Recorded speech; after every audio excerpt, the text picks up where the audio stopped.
So I was asked for the first time in my life to give a talk at a major scientific meeting in early 1976. I practiced this talk. It was a 20-minute talk for 2 weeks into a tape recorder. And I got up, and I was 27 years old, I remember, and I was giving this talk to this really distinguished audience of chemists and chemical engineers in Michigan.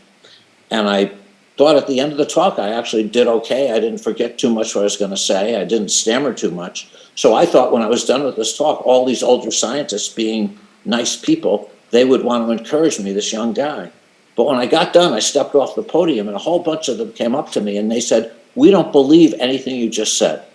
If you could go to the next slide, what they said was just what the ALSA people said. The molecules were too big to get out. They also pointed out to me that I was using organic solvents, which I was, ethylene, methylene chloride, ethanol, and they said that's going to denature any of these things like peptides, proteins, or nucleic acids. And actually, sadly for me, things went downhill from there. You know, I wrote research grants because I wanted to support the work, and my first 9 were rejected. And very soundly. I remember one of them came back from the NIH and they said, well, Dr. Langer is an engineer. He knows nothing about biology and even less about oncology. Now, I thought I knew enough about math to know that wasn't true, but I mean, not that I had any say in it. So I didn't get any of those grants. Also, I love being a postdoc. I really love being at Children's Hospital. I was the only engineer there. I learned so much.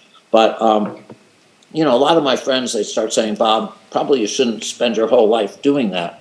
And I did think, okay, well, maybe I'll apply for faculty positions. So since I'm a chemical engineer, I applied for chemical engineering faculty positions.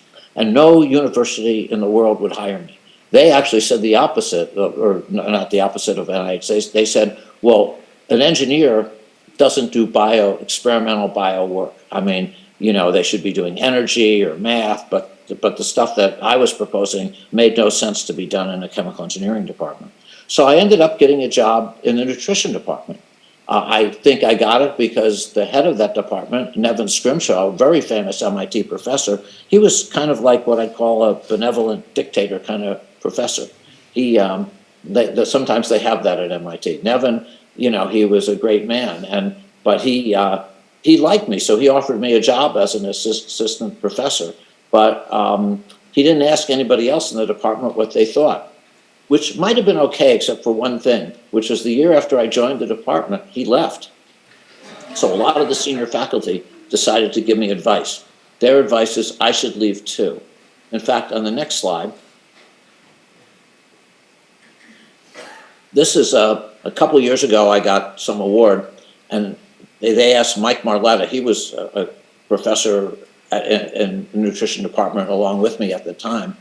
He ended up having a fantastic career. He was the head of Scripps. He was chair of Berkeley's chemistry department, member of the National Academy of Science. He was a very close friend, still is. And he made some comments about what it was like to be with me in the late 1970s. Here's what he said. He said, one evening I went to a faculty dinner at a Chinese restaurant with me and some senior MIT professors. He said, a senior scientist sat quizzing us while smoking a cigar. He said, when the older scientist heard my concepts for drug delivery, he blew a cloud of smoke in my face and said, you better start looking for another job. I remember that well, but anyhow, that wasn't very good. So I had a very inauspicious beginning. I'm still here though, so it worked out okay. You know, you sort of put your head down and you keep trying, regardless of what other people said.